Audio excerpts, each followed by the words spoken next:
Saturday after Ash Wednesday reflection. My dear friends, we are in the fourth day in the Lenten journey, 40-day retreat. Have you heard St. Augustine says, you love and then do whatever you want. Because love heals completely. If you love, you cannot hurt a person.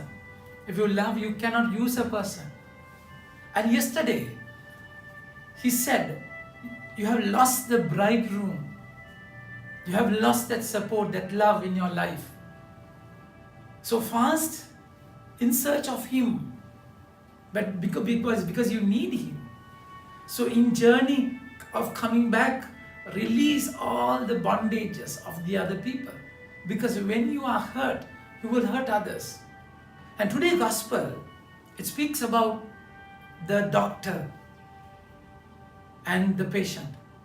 My dear friends, because we are sick, we are broken, we break other people. That's exactly why you should realize in this desert experience, 40 days, why you have lost him, and that love without which you are broken and damaged. And that's exactly why you need him as a healer, Jehovah Rapha. And he is the doctor, my dear friends. And he's the physician who break open the rib or the chest and took the rib and created Eve. And he's the physician. And he's the physician, and we need him in our lives. That's why we have to realize what I lose, what I lack in my life. In the desert you will realize it. And the Lord is saying, and the Lord is having a meal with all the tax collectors. When Jesus went out and saw a tax collector named Levi sitting at the tax booth. My dear friends, they are considered as sinners. Why? Of course they were sinning. One thing, they were getting tax. They were persuading people to pay tax for the Roman Empire, because Israelites are the chosen people, and they are the mediators, kind of. So they were considered as sinners. They cannot enter the temple. They have to wait the area, outer courtyard, where all the pagans do worship. So that's the rule. So a tax collector is a person who robs people's money, cheated them. And when the Roman Empire said it's 10% tax, he interpreted it as 15%, and he would take 5% for himself. Of course, that is sin. That is dirty sin. But that's why he's not accepted at all. There's no other way. All the people will corner him, condemn him, label him, look down upon him. So that's exactly why he is broken. When he's broken, he doesn't have any consolation in the world, any support in the world, any recognition in the world. Then he will use people. So there's no meaning in his life. Of course, he tried to grab pleasure, he tried to get people done his work out of persuasion, force, and you lose the happiness. He's sick, my dear friends. Every sinner in that way is a sick person. You are not balanced, you are not normal. The plight of it, the danger of it, when you don't know that you are sick. The Pharisees, they were sick, but then they are covering up their sickness. They are not going to the doctors. They think it's okay. But that's why the Pharisees and their scribes grumbled at his disciples, saying, why do you eat and drink with tax collectors and sinners? Now, who is without sin? Even the people who brought the sinful lady to stone according to the Mosaic law, they were all sinners. Jesus was writing their sin on the sand. And who can say that you are without sin? And who can say that you are without sickness? We all are sick. If someone is saying that he's not sick, he's hiding it, pretending to be normal. That's more dangerous. That's exactly why, my dear friends, the Lord is doing it again. You are free. Free yourself. The first reading beautifully says, if you take away the yoke from your midst, the pointing of the finger and speaking wickedness, if you pour yourself out for the hungry, and satisfy the desire of the afflicted, then shall your light rise in the darkness, and your gloom be as the noonday. And the Lord will guide you continually and satisfy your desire in scorched places and make your bones strong.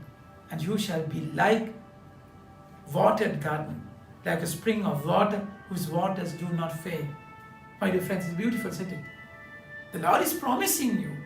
He's promising you to be a garden where the leaves won't wither. Shall be like watered garden, like a spring of water whose waters do not fail. So for that you need healing.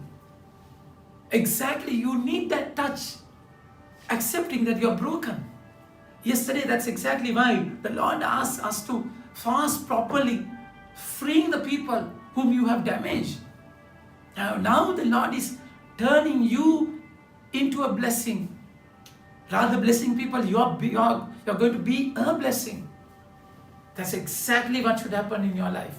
In this Lenten journey, you have to realize, you have to accept that I need a doctor, that I am sick. And I need him, because a patient cannot treat him by himself. No. That doctor should touch him. And the way Jesus touched Levi, it's beautiful. He said, come follow me. Come follow me. It's out of acceptance. Love. That's the first day where he experienced the true love in his life. Without condemning, labeling, cornering, no. Looking down upon that person. Jesus, without judgment, out of mercy, is calling him. He's saying that I want you. I mean, imagine a guru calling a sinner to be his disciple. I mean, it's a bold decision. That's why all the people put the allegation on Jesus, that it's against the normal tradition. They were considered as sinners when you eat with sinners, because in meal you share your life with him. So you share sin. That's exactly the speciality of our doctor. He never just gave medicine, instruct them. No, he became the medicine. He became the food in that meal. So he became that life for that lifeless person. My dear friends, the moment you experience that love, you will begin to joyfully love the other person. And that's why you and your ancient ruins shall be rebuilt. You shall rise up the foundations of many generations. You shall be called the repair of the breach, and restore all streets to dwell in.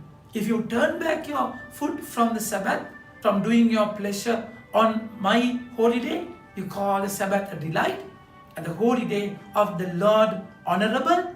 If you honor it, not going your own ways, or seek your own pleasure, or talking idly, then you shall take delight in the Lord.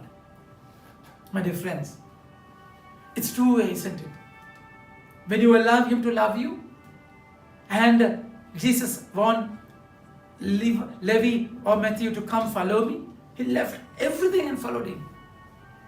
And see, the way he became like a watered garden, like a spring of water, whose waters do not fail.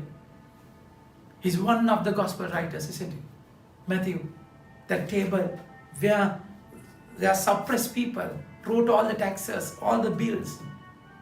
It turned into a table of evangelization, writing the good news.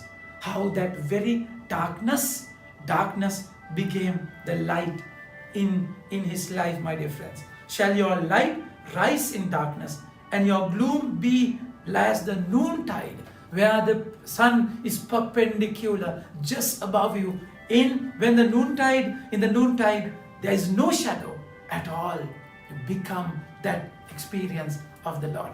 Think about it. Have a nice day. May God bless you.